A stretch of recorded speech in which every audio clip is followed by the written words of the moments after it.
Hi guys, it's Knife here, and I'm coming on today to do my TBR for Ole Hallows Eveathon. This is being hosted by Paul Reed's Books and also by Erica of Bookishly Confused. I will link Paul's video, announcement video down below.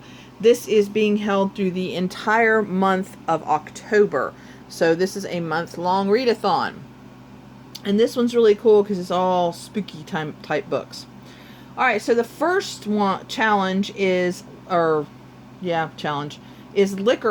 Cover must have red and black on it. So for this one, I am choosing a book that I had on my TBR list for September and I didn't get to, and that is The Devil Crept In by Anya Alborn. I have read 3 of Anya Alborn's books now and really enjoy her. This one is about a little boy who gets kidnapped or taken or disappears, and it is his best friend kind of, I think, joins the search, and it's very reminiscent of another kidnapping or disappearance of another little boy who was found dead. So yeah, it sounds really good, and I really like her endings. Her endings are pretty wild, so I'm excited to read. And as you can see, it's got black and red on the cover. So yeah, and it's really creepy. Alright, so the next one is Candy Corn. Cover must have yellow, orange, and white on it.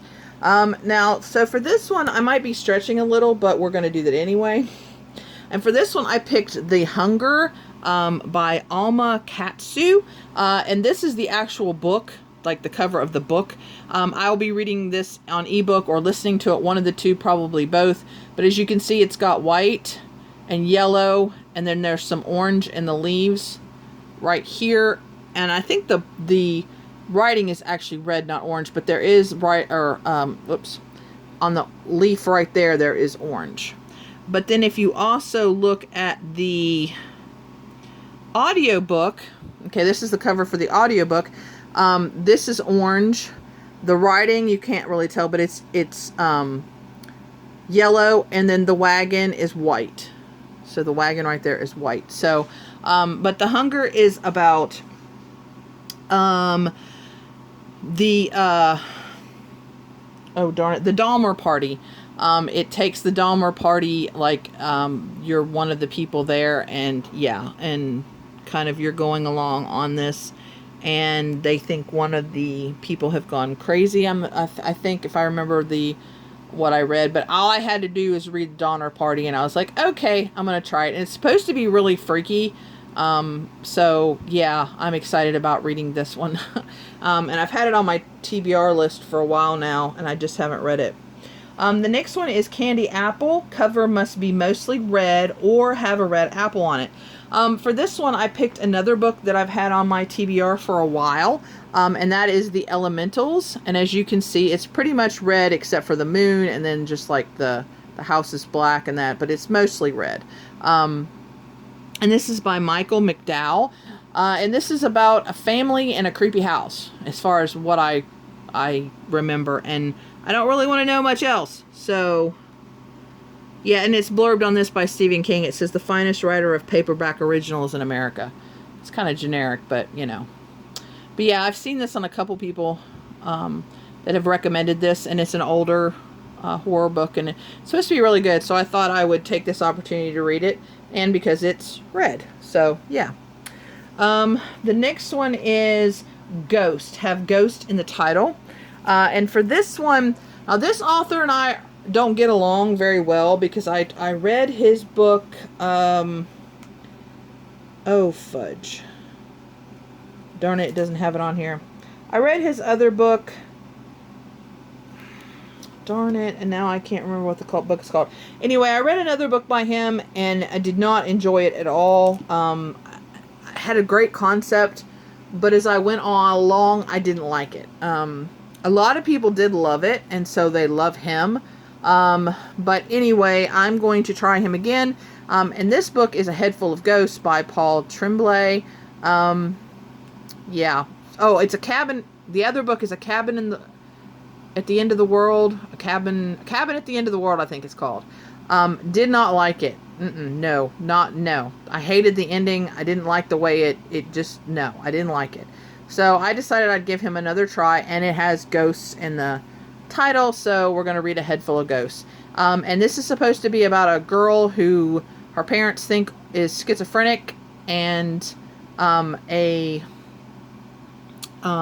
journalist of some kind comes and interviews her sister or something, and yeah, so I'm thinking this is kind of probably about a possession story maybe or something, but we're going to see. Give him one more chance, and if I don't like this one, I'm not reading any more of his books. I just, no. Alright, the next one is classic horror movie monster. Now, he does not want any vampire. He like wants Dracula, or he wants Frankenstein, or he wants what other ones did he like the Swamp Thing, like the original movie monster. So he wants a book like the original movie monsters. So I found one that I'm hoping will fit this challenge. And Paul, if you watch this and it doesn't, let me know and I will try another one. But this one is called Monster, a novel of Frankenstein by Dave Zeltzerman. And this is actually a retelling of Frankenstein told from the monster's point of view. So I thought that might be an interesting book. I have never read the original Frankenstein. So I'm not sure what point of view that one is taken from. But this is literally, it sounds like it's literally taken from like before, yeah, see, it's actually like what happens to him, and you know how he dies, and you know, so it's kind of, and it's a really short book. I was surprised at how short this was. So I'm hoping that this will work for this challenge, because it's, you know, Frankenstein's monster. So yeah, I'm hoping that will qualify. Okay. The next one, I'm kind of cheating, but it's okay. It's going to count. This is a zombie novel. Zombie must be in the title. I love zombie novels, but as far as having zombie in the title, it's very hard to find a good one. And the one that my library has. So I'm cheating a little, and I'm going to read Zombie. See, it's got zombie. See? By Darren Shan. This is a series, and I think it's about a father and son. I can't remember. I think it's like during the zombie apocalypse kind of thing. I don't know a lot about this book, except for one of my twin sons has a bunch of them and says they're really good. So yeah, I was having problems finding a good one that I thought I would enjoy, that actually had zombie in it. So yeah, this is the one I'm going to read for that, and I'm hoping it's really good. And I'm actually on hold for my library, so I'm hoping it comes in, unless I can hopefully borrow it from my son, but I haven't asked him yet, so we'll see. Sometimes they're, you know, kind of iffy on whether they'll lend mom their stuff or not, so we will see. All right, the next one is slasher. Read a slasher or a serial killer novel. Now this one I've had on hold from my e-library, and I noticed that my library actually has it, and it wasn't on hold. Nobody had it. So I went ahead and checked it out because it fits, and that is My Lovely Wife by Samantha Downing. Now this is supposed to be, from what I understand, a couple who, you know, has just been living life and gets bored and starts killing people. I think that's what it's about. But yeah, so serial killers.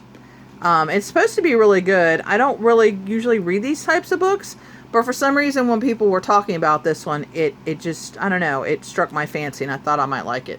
And I thought, perfect time to read it for this challenge. The next one is Paranormal Fantasy. Oh, fantasy. I don't know if this will fit fantasy. Oh, fudge. Oh, well. If this doesn't fit, Paul, let me know and I can switch it out. I don't know why I was, like, concentrating on paranormal part. But this still might work. This still might work. For this one, I chose The 10th Girl by Sarah Faring. This one is about South American, like, boarding type school. I think it's a boarding school. Finishing school, excuse me. It's a finishing school. And the people start getting possessed and things start happening. And yeah, it sounds really good, really creepy. But yeah, I'm not sure if this would work for fantasy or not now that I'm thinking about it. I don't know, but hopefully it'll work. Like I said, Paul, if you're watching this, let me know. And if not, I'll figure it out. But I'm still going to read this book. Maybe I'll just read it for a different readathon. Because this is a newer book and it sounds really good.